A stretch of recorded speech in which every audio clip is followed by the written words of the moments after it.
Hello everyone, welcome back to the War Zone. I'm Scruffy and this is Scruffy Tales. And I've been waiting all day to see what would happen and been taking a look at the maps every now and then throughout the day, and it appears as if, according to the updates at least, that Ukraine keeps on pushing and the Russian push up in Kursk, that is, appears to have stalled a bit. So we're going to be taking a look at what is going on, at least according to the maps up in Kursk. So this is the ISW map. The Russian push from Snagos into the Ukrainian center appears to have stalled a bit. They reached this town yesterday and have not been able to push beyond it, according to the mappers at least. Meanwhile, as we can see here, Ukraine has expanded their control within Glushkovy County, pushed out east, and they have pushed west to take control of some vital, important border towns. At the same time, Veseloye has become contested. If that is because it was contested all along, or if Russia has made a counter move, it's a bit unclear. But Andrew Perpetua has shown us a lot of images and videos of Ukraine attacking Russian positions in this small town of Veseloye. So I'm thinking it probably has been contested all along, even though it was listed as within Ukrainian control uh, during during Saturday and so on. But yeah, so Ukraine has expanded its control quite significantly. Meanwhile, the Russian push out of Snagost eastward uh, appears to have run into some trouble in the next town. So here we have the Ukrainian advance into Glushkovo, towards Glushkovo. They came in this way through an undefended part of the border, reached a country highway, and moved up towards Veseloye. And here is where the battle is ongoing at the moment.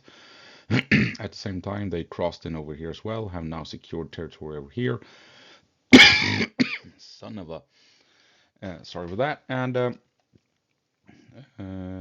I haven't coughed all day, and now when I put on the headset, I start coughing. Isn't that weird? Anyway, they have also pushed out west to these border villages, border towns. Uh, no big surprise. We talked about this yesterday and the day before as well, that this would happen, and here we are. And here we have a satellite image of the same area, Veseloye, where the fighting is ongoing. And here at Novye Pyt is where the Ukrainians crossed the border and pushed through some dragon teeth and minefields. And now they have pushed out west to these two border towns, Wolfino and Krasnogtiabrsky, whatever.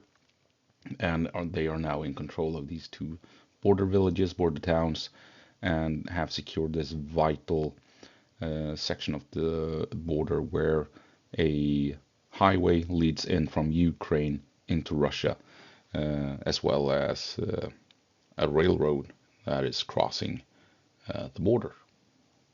And this is important, of course, because here you have a road, highway, part of the road network that leads in from Ukraine into Russia. Now Ukraine has a secure logistical route into Russia that allows them to move in troops and reinforcements to support the assault on Veseloye and then the continuing assault towards Glushkovo. You also have this railroad, like we were talking about. Ukraine can rely on it to bring in reinforcements close to the front line, reinforcements and supplies, offload it and onto trucks and then drive it the last bit of the way to where it's needed. So taking these two small towns, villages, was very crucial for Ukraine, and they appear to have done so with relative ease. So it appears as if this would be the goal of this entire operation: push into Vesoloye and push through to reach Glushkovo, push out this way to reach Kobylki and cut off Glushkovo County from Russian reinforcements. We already know that Ukraine has conducted a successful campaign of blowing up bridges and pontoon bridges along the same river. And when this operation here has finished its intended goals of reaching Glushkovo and reaching the river, then Ukraine can focus on securing the entirety of Glushkovo County south of the same river. The county continues north a bit as well, but it is south of the river that Ukraine is after. They have established a secure logistical route from Ukraine into Glushkovo, very vital for the push towards the town of Glushkovo. And as we know, they have also begun pushing into Tetkino. And once Ukraine has cut off this bit here and isolated the region, a strong push from the west will more than likely just push in, sweep in, and mop up Russian resistance in this area. Uh, People have been talking about that this might be a trap set by Ukraine to outflank the Russians over here at Snagost and elsewhere. I doubt it. I think it's just a bunch of coincidences taking place, but uh, it may be a secondary objective. The primary objective is to reach Glushkovo, that I'm certain of. But it may be a now when the situation is what it is, that Ukraine will try and come up behind the Russians because they have the opportunity to do so. And it may be a secondary objective for this incursion. And that would mean that if we take a look at the ISW map and the fact that Noel reports also has the Ukrainians pushing in over the border here, that Ukraine is somewhere here currently in control of territory, and that puts them roughly 4 or 5 kilometers away from this small town. And they more than likely will have to push out to this town, and Russia will defend this town, is my guess. But if Ukraine can push past this town, then they are in a decent position to actually continue along the railway towards this river here. And if they can reach the river here, then they are actually in a good position to cause significant trouble for the Russians. And yeah, like I said, it all comes down to pushing past this small town. And if they succeed with that, reach this town, push through, uh, if they want to trap the Russians, my guess is that they will try and reach this river here and follow it to secure this bridge and then this bridge. And this is actually Snagost, a bridge leading into Snagost. Snagost is north of the river. And if Ukraine can pull that off, reaching the river and reaching these uh, main bridges and the other bridges in the area, then they have effectively trapped a whole bunch of Russians south of the river.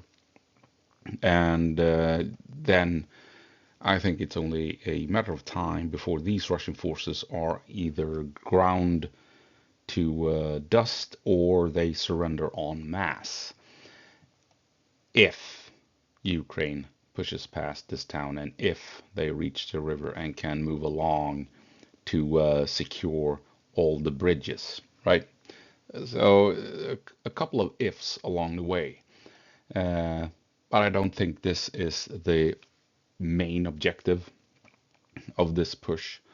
It may become a secondary objective if they think they have the opportunity to push on and conduct an operation of this sort. And before Ukraine can even think about pushing on to the river, they still need to cross this distance here of 4 to 5 kilometers, not that far, to be honest. But at the end of it, you have this small town, this industrial town that has the railroad going through it. And so we're going to zoom in a bit because this town will be crucial. Russia also realizes that these forces can threaten their rear over at Snagos, obviously, so Russia will allocate manpower to prevent the Ukrainians from reaching the river. And Russia will more than likely mount a large defensive line here at this town. So therefore, we're going to zoom in on this town and take a look at it. And it is this town, Sadovoye Glushkovo, or if it's on another map, it was only known as Glushkovo. But it's this town anyway. As you can see, wide open farmland surrounding it. Some form of factory area up here. A small town down here, Mushitsa, and another village, Mushitsa, down here. So it's not an easy approach, as you can see. Wide open spaces. I mean, if Russia decides to defend this point, which I think they will, Ukraine will probably have some issues reaching the town.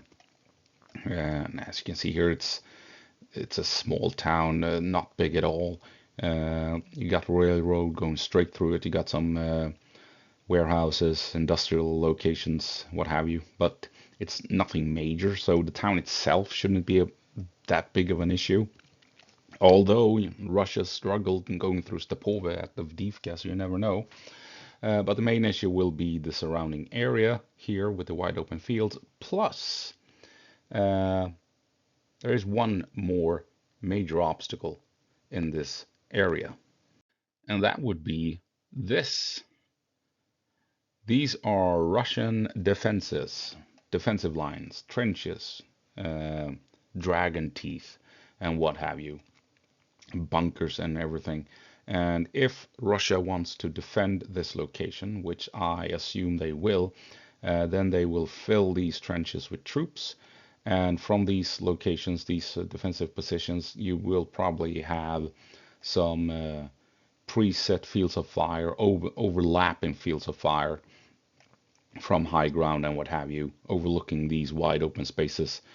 So even if Ukraine pushes into town itself, I mean, they still have to push on and breach these defenses.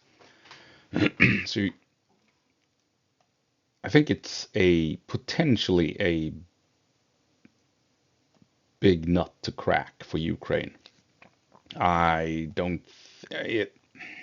If Russia really wants to defend this location, this town, I think Ukraine will struggle going through. So the question is, will Ukraine commit the troops, the manpower, the ammunition, and so on to pull this off? I don't think they will. I think their main goal will be to secure Glushkovo and the Glushkovo county, and I think that will be their main focus. And they might push out to this factory and what have you, but I don't think they will try and push on beyond that to reach the river. So there you have it. Taking a quick look at the Ukrainian incursion into Glushkovo County.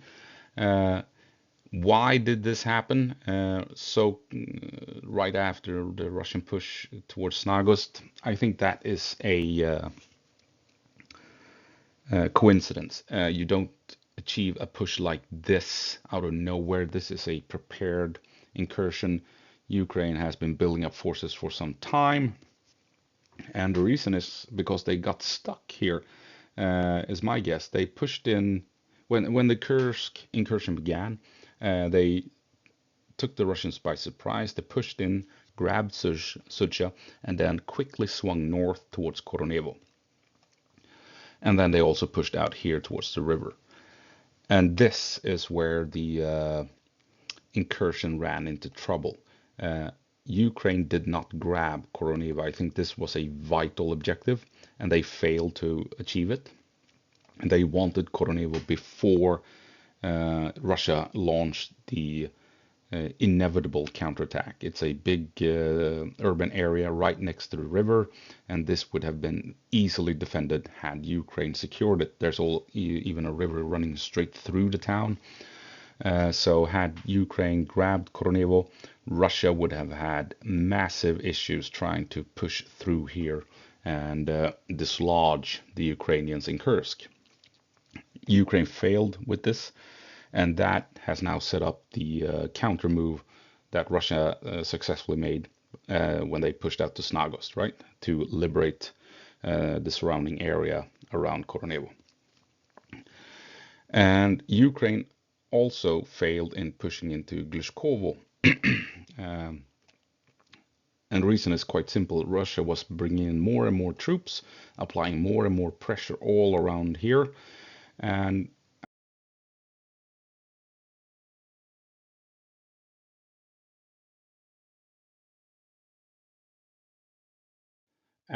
I think I read or heard somewhere that Russia had some 3,000 troops defending Glushkovo County. So here's what I think happened. Russia began applying more and more pressure all around. Ukraine was struggling with Koronevo, and they had moved in some 10 to 15,000 troops into Kursk. Uh, and most of those guys were locked in trying to grab Koronevo and holding the outer perimeter, right? Because Russia was continuously pushing in with troops. That didn't leave all that many troops left to push into Glushkovo. And if you look at some basic numbers for combat, you want to outnumber the enemy with at least 3 to 1. Preferably, or if that's not available, at least 2 to 1, right? And so you outgun the enemy and outnumber him. So you can pin him, you can outmaneuver him, outflank him, and also you can take casualties as you're pushing forward and still have enough troops left alive to finish the mission. So you want to outnumber the enemy. So even if 2,000 of the 3,000 in Glushkovo were located along the border and only 1,000 were holding the front line, that meant Ukraine needed at least 2,000, preferably 3,000 troops to push in. And if you only have 10 or 15,000 troops, most of them locked up here at Koronevo and there were others holding the perimeter, I mean, you don't pulling 2,000 or 3,000 troops from that small number of forces, it's not really doable. So in essence, or basically, Ukraine did not have the manpower to push into this region because they failed in taking Koronevo, so all their troops were stuck up here and the others had to hold the front line over here. So there was no manpower left to make that forceful push into Glushkovo. So what Ukraine did instead was to build up a force over here to move around the front line in order to unlock Glushkovo and take this region. Right? Because it requires planning, logistics, gather forces, build up supplies to support the push with medicine, fuel, ammunition, food, water, everything, right? This just doesn't happen overnight. At the same time, Russia then launched the assault out of Koronevo to Snagost and have now tried to push into the Ukrainian center here. So I think since Russia launched this attack at Snagost successfully, Ukraine decided, okay, we can't wait any longer. It's time to launch this attack. Probably slightly ahead of the schedule to relieve the front line here, forcing Russia to move troops away from this area to defend Glushkovo instead, making it easier for Ukraine to defend over here. So that is what I think. This is not a brilliant trap by Ukraine. It's just a bunch of coincidences that Ukraine was building up a force here. At the same time, Russia was building up a force here, and Russia launched the attack first, and now Ukraine went into Glushkovo slightly prematurely ahead of time to relieve the front over here, would be my guess. But that's it for Ukraine and Glushkovo. We're now going to take a look at what the Russians are up to, or rather what they are not up to, because we have now taken a look at how Ukraine has expanded their hold within Glushkovo and how they are trying to push out and what they might be doing over here. So now it's time to take a look at what the Russians are trying to do and what they have failed to do today on this Sunday. So we're gonna compare some maps here. This is the ISW map, and here you can see it hasn't changed at all. I think this might be new over here. Russia's pushed in here, trying to force Ukrainians back, which should indicate that the yellow area here that is claimed Russian advances really is contested. South of the river, we have a Ukrainian presence causing trouble for the Russians. But when it comes to the red here, the Russian counter push, yes, they pushed into Snagos, and yes, they pushed aggressively to Lyubimovka to grab this next town. But not much else has happened. They reached the edge of the town, but here things seem to have stalled. And Russia has run into some stiff resistance. Not that strange. I mean, Ukraine withdrew from Snagos. They withdrew from the river. They also abandoned some of the high ground here. And these troops ended up somewhere. And apparently they ended up in Lyubimovka. And now Russia is facing stiff resistance. Same thing for Noel Reports map. Like I said, I've been waiting all day to see if there were some changes to the maps. Maybe it's happening now as I'm recording this. Wouldn't that be a drag? But the only things I've seen that really changed was Ukrainian control over Glushkovo. This has remained the same on Noel Reports map as well. Russia pushing into Snagos and then making this push along the river, along the highway towards Lyubimovka, but reaching the outskirts of Lyubimovka, not pushing into the town itself. And Andrew Perpetua has the same. Russia is in control of Snagost, contested area here, and just like ISW, Andrew Perpetua has the Russians maneuvering up here on the high ground. He even has a red arrow on his map that I've removed for the image purpose here, but there's a red arrow coming in from the high ground and another one along the highway straight for the town. So Russia is trying to move across the open fields on the high ground. They're trying to move in the valley along the highway to grab this town, but so far they have failed. Ukraine is holding the line here at the moment. We'll see what happens tomorrow. But right now the Russian assault has stalled a bit, and they have not really made any headway according to the maps on this Sunday. And this is quite significant because, as you can see here, from this town or from the Russian positions, the extent of the Russian positions, at least, it's roughly 3 kilometers, about 2 miles to this crossroad here, this intersection here, and this is extremely vital, and this intersection is this one. And the importance, I've mentioned this in the previous videos, it is because this intersection, if Russia pushes on and grabs it, they cut the main supply route leading north to support Ukrainian forces up here outside of Koronevo. And there aren't that many other country roads or dirt roads in the area. This is basically the primary road leading into this entire area. So if you cut this here, Ukraine has very few choices in how to bring supplies to their forces holding the front line up here.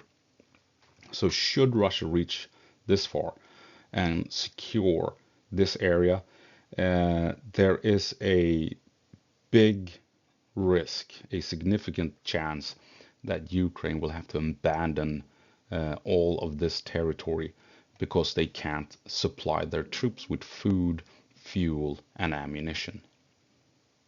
So here we have the Ukraine control map, and it's kind of nifty because it lists a bunch of geolocated units in the area. And as you can see here you have a bunch of Ukrainian regiments and battalions involved in holding the defense outside of Snagos in this town of Lyubimovka. And what does the Russians have in the area? They have marine infantry, they have airborne assault, and they have motor rifle brigades and battalions and what have you involved in this. So these two units are apparently a bit more elite, if one is to believe the rumors online. This marine infantry, navy infantry, and these airborne forces. So the Russians appears to have allocated some heavy-duty units to make this push south through Snagost, through and then into the center of the Ukrainian positions. And we'll see if they pull it off. It's not over. Just because they didn't really make any headway on today on Sunday doesn't mean nothing will happen tomorrow on Monday. But at the moment, Ukraine appears to have the upper hand. They are expanding their hold within Glushkovy, and they have also halted the Russian advance here in the center. So there you have it. Let's see here. Yeah, I do believe that Ukraine, that this has nothing really to do with the Russian advance through Snagost. I think the Ukrainians are after securing this territory here of Glushkovy. And since they got stuck on the front line over here and couldn't move past it because they did not have enough men. So like I said, they built up forces here and then made this push, or had planned to make this push, despite the Russian advance from Kornevo into Snagost. It just so happened when the Russians made this move, Ukrainians felt they had to launch the Glushkovy invasion prematurely ahead of time. So yeah, but I mean the Russians, they have tried to continue out from Snagost towards the center here of Ukrainian positions. Right here, sorry, some difficulties with that goddamn headset. Anyway, and the Russians, they are trying to secure this area here with this push. They want to grab that intersection and force the Ukrainians up here to abandon their positions and fall back, essentially. So I think that is what's happening at the moment. Ukraine is after this. This is what they primarily are after at the moment, hoping that that will force Russia to allocate manpower this way, away from the main fight, and that might help Ukraine hold the line over here, since the Russians have less forces trying to make the push in towards this vital crossroad. And maybe, just maybe, we will see a Ukrainian push past, if they make it past this part of the front line or the battlefield, up to the river, and then follow the river down towards Snagost to secure the vital the crossings over the river, and in so doing, potentially isolating all the Russian forces down here. Take a look at this map. Isn't it beautiful? It's a work of art. Like It's like I always said when I started doing YouTube, uh, if you find a YouTuber who draws arrows on a map, that guy is more than likely an idiot. So here I am drawing arrows on maps because if they can do it, so can I. And this is the result. This work of art here, my God, take a look at it. Take a screenshot and sell it online. It's gonna make you a ton of cash, more than likely. So anyway, enough rambling. That's the end of it. Let's head on over to the last and final slide. Scratch that because I forgot I had intended to talk about Pokrovsk. So we're just going to take a quick look at Pokrovsk before we end this goddamn video. So yeah, moving on with Pokrovsk. Right, so Pokrovsk. Here we have the Russians are pushing out this way. They are struggling a bit moving on to westward. We have reports that Ukraine might even have launched a successful counterattack down here. But what we do know is that Russia is uh, steadily advancing southward, as well as coming in this way westward out of Donetsk, and they will in time eventually secure all of this area down here.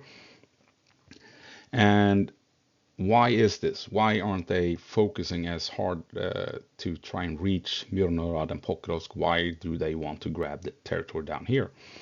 A lot of pro-Ukrainian voices say that it's because the front line, the Ukrainian defenses are holding on heroically over here outside of Novorodivka, and Russia is forced to push south because that's the only place they can go. I interpret this slightly differently. I think Russia, while they're still applying pressure, they are waiting for launching that big push towards Mironarad and the big push towards Pokrovsk, because they need fire support before they can do that. They need artillery. And here you go. I placed a standard Russian artillery piece right on the edge of Pokrovsk, right? And gave it the longest range available. Deep state map, by the way, 28 kilometers. And as you can see, if you want to attack Pokrovsk with artillery, you kind of need to secure a lot of territory that is currently in Ukrainian hands. And that is what the Russians are doing. They are waiting to launch the decisive attacks on Mirnorad and Pokrovsk. And they are right now setting things up for that attack. Because before that can happen, they need to move in artillery to support the assault on Pokrovsk and Mirnorad. And to bring in artillery, they need to secure a whole bunch of territory that is currently held by Ukraine. So they need to control all of this. They need to secure all of this here, right? So that they can position as much artillery in this area and then just hammer Mirnorad, Pokrovsk, and the surrounding area where Ukraine has their defensive positions, their trench lines, their bunkers, and what have you. So it's no, Russia has not been stopped at Pokrovsk. They're merely doing the groundwork to set the stage for the eventual attack, right? They're playing it smart. They're not going in a straight line. Just because you're not attacking in a straight line doesn't mean you're not still attacking the objective. Yeah, it's so annoying. It was the same thing during the Ukrainian offensive, and people were going, yeah, they're heading for Tokmak. And I was like, no, they're not. There's too much shit in the way. There are too many Russians, high ground trenches. They're not going for Tokmak. They're going to go somewhere between Tokmak and Polowy, right? They're going to attack somewhere between Tokmak and Polowy. They're not going to go in a straight line. And people, no, they're going to go in a straight line. And did they? No. They went in right between Tokmak and Polowy at Verbove. And it's kind of the same thing here. No, they won't go in a straight line towards Pokrovsk because that will get them killed. They need to secure all of this area here to bring in the artillery that can then support the attack on Pokrovsk and Mirnorad, right? Oh, got that off my chest. Anyway, enough of this rant. Uh, moving on. Oh, got that off my chest. Anyway, yeah, so it's the end of the video. I hope you found it interesting. I hope I'll see you in the next one. I hope you enjoyed my drawings, and I hope it clarified a few things. Uh, because I don't think the push into Glushkovo was a wow, massive trap. No, no, just a coincidence. And Russia beat Ukraine to the punch and launched their attack first, and Ukraine then had to launch their attack ahead of time to try and draw forces away from the main fighting and yada yada. Anyway, so that's it. I hope I'll see you in the next one. As always, go på marsch, Ukraine. Give them hell.